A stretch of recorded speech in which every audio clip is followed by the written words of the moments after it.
प्रभु जी कैसे हैं? सब ठीक ठाक हैं तो? प्रभु का नाम ले रहे हैं तो? प्रभु का नाम लेते रहिए, प्रभु जी सब ठीक हो जाएगा। प्रभु जी आज मैं आप लोगों को बताऊंगा भस्त्रिका के बारे में। मेरे चैनल में बहुत एक्सपीरियंस साधक कुछ आए हैं और बहुत अच्छे साधक हैं। उन लोगों की समस्याओं को मैंने जब सुना तो मैंने सोचा एक भस्त्रिका और एक अनुलोम विलोम उसे उन्हें बता दूं, जिससे उनको प्रॉब्लम ना हो। आप देखे होंगे आध्यात्म के राह में जो लोग चलते हैं, जो लोग ध्यान या मंत्र जाप या भक्ति करते हैं, अक्सर वो लोग ये बताते हुए पाए जाते हैं कि जब मैं ध्यान करता हूँ या नाम जप करता हूँ या मंत्र जाप करता हूँ तो उनके कमर में बहुत दर्द होता है या फूला हुआ होता है या चेस्ट में भारी भारी लगता है, चेस्ट में धप धप धप ऐसा आवाज़ आता हुआ लगता है, या सिर दर्द होता, बहुत ज़ोर का सिर दर्द होता है, ऐसा लगता है कि सिर फट जाएगा। और ये सिर दर्द बाएं साइड होता है। इसका कारण है कुंडलिनी लेफ्ट साइड में फ्लो करती है। ऐसे भी बहुत लोग हैं जिनकी कुंडलिनी भटकने के कारण बाएं दाएं साइड में चले जाती है और उसके बाएं साइड में बहुत पेन होता है, उसे समझ में नहीं आता है, डॉक्टर दिखाता है तो भी वो ठीक नहीं होता है। ऐसे लोगों के लिए मैं एक भस्त्रिका बता देता हूँ। ये भस्त्रिका का है और साथ में और एक तो वीडियो डाल के अनुलोम विलोम दोनों आज मैं लोड कर दूंगा। यदि साधक इस भस्त्रिका को करेंगे तो उनका ये प्रॉब्लम ठीक हो जाएगा। यह कुंभक के साथ में है। अब जानते हैं इसे करना कैसे है। सबसे पहले तो आपको यदि यह भस्त्रिका और अनुलोम विलोम करना है, एक पर्टिकुलर स्थान का चयन कीजिए। नियम अपने आप को नियम में बांधिए। एक पर्टिकुलर स्थान का चयन कीजिए, एक पर्टिकुलर आसन लीजिए, एक पर्टिकुलर वस्त्र लीजिए। प्रतिदिन उसी वस्त्र में, उसी आसन में और एक ही स्थान में बैठें। दिशा आपका पूर्व की ओर चेहरा होना चाहिए या उत्तर की होना चाहिए, और यदि ईशान कोण उत्तर पूर्व हो तो उससे बढ़िया कुछ और नहीं, सबसे बढ़िया है।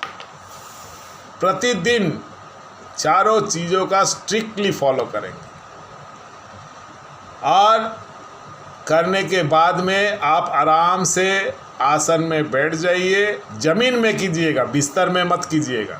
ये सब चीज़ें बिस्तर में, बहुत लोग हैं बिस्तर में बैठ के भस्त्रिका करते हैं या दीवान में बैठ जाएंगे, ऐसा नहीं। आपको ज़मीन में बैठना है। ज़मीन में बैठने से आपका रीढ़ का हड्डी सीधा होता है। ज़मीन में बैठना है, आराम से सुखासन में। कोई भी कठिन आसन नहीं लगाना है। लोग ज़्यादा होशियार हैं, सोचते हैं सिद्धासन लगाए, फलान आसन लगाए, ढेकान आसन लगाए, दुनिया प्रॉब्लम होने लगता है। कोई आसन, कोई भी आसन कठिन आसन नहीं। ऐसा आसन में बैठे जिसमें आपको आराम से किसी भी प्रकार का टेंशन ना हो, शरीर को किसी भी प्रकार का कष्ट नहीं देना चाहिए। यह अमूल्य शरीर है, ईश्वर ने दिया है, इसे बहुत हिफाजत से रखा कीजिए। आराम से बैठ जाइए, सुखासन में बैठ जाइए, रीढ़ की हड्डी को सही रखिए और अपने ध्यान को थर्ड आई में केंद्रित करिए।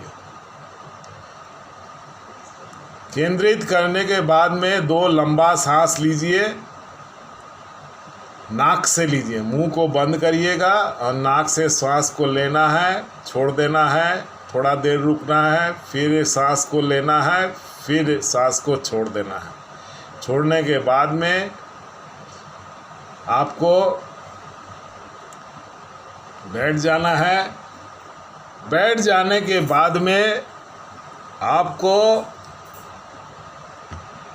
लंबा श्वास लेना है।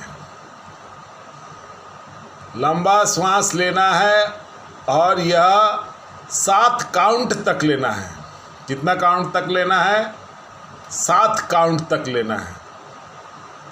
7 काउंट तक श्वास को लेना है और फिर 5 काउंट तक रोक देना है।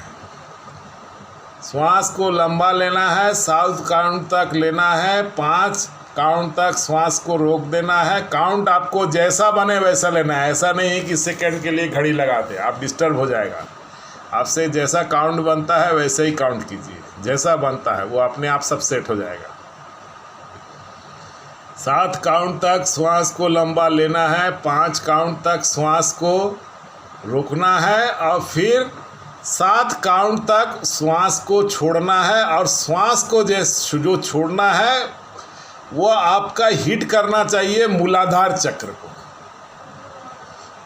एकदम। उस समय आपका सिर कहीं बाएं हिलेगा, कहीं दाएं हिलेगा, बाएं घूमेगा, दाएं घूमेगा, पीछे चला जाएगा। आपको सिर को सही रखना है, रीढ़ के हड्डी को सीधा रखना है और आपको श्वास को लेना है। लंबा श्वास लेना है और लंबा श्वास 7 तक काउंट करते हुए 5 रोकना है। फिर उसे 7 काउंट करने तक उसे छोड़ना है और 7वें काउंट में जाके मूलाधार में हिट करे, ऐसे करना है।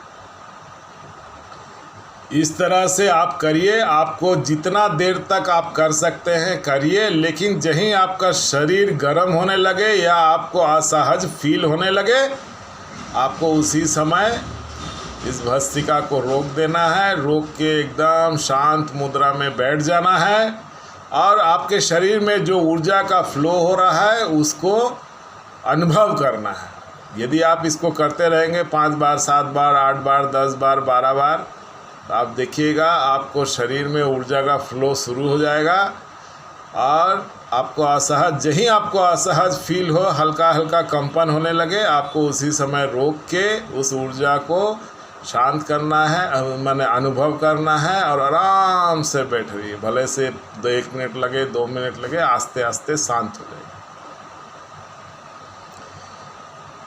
इस तरह से इसे करते रहिए। इसे करिएगा तो आपका सुषुम्ना नाड़ी क्लियर हो जाएगा।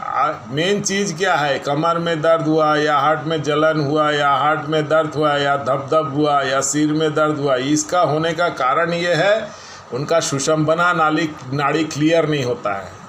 एक्चुअली लोग बोलते हैं कि चक्र ब्लॉक है, चक्र ब्लॉक नहीं होता, उनका सुषुम्ना नाड़ी क्लियर नहीं होता है। इस कारण से वह ऊर्जा जाके वहाँ पे जाम होती है। जाम होने से वहाँ फूल भी जाता है, दर्द भी होता है। ज़्यादातर ये कमर में होता है या सिर में बहुत ज़्यादातर लोगों का सिर में बहुत दर्द होता है, लेफ्ट साइड में होता है। तो ये रही आज का भस्त्रिका। आशा करता हूँ मैंने आपको बहुत अच्छे से भस्त्रिका को समझा दिया। आप इसे करिएगा तो आपका ये प्रॉब्लम हो जाएगा। ये उन लोगों के लिए है जो ध्यान करते हैं या अध्यात्म के राह में हैं, उन लोगों को ये प्रॉब्लम होता है। यदि ये प्रॉब्लम करिएगा, ये प्रॉब्लम सॉल्व हो जाएगा। ये सब मैंने अभी तक आपको जो 6 प्राणायाम बताए हैं सब मेरे टेस्टेड है। ये सब मेरे पर्सनल एक्सपीरियंस से मैं बता रहा हूँ। इन चीज़ों को मैं बताता भी हूँ, बहुत लोगों को बताता भी हूँ। वो लोग करते हैं, उन्हें लाभ भी होता है, बोलते भी हैं। आशा करता हूँ मैंने भस्त्रिका को आपको ठीक से समझा दिया।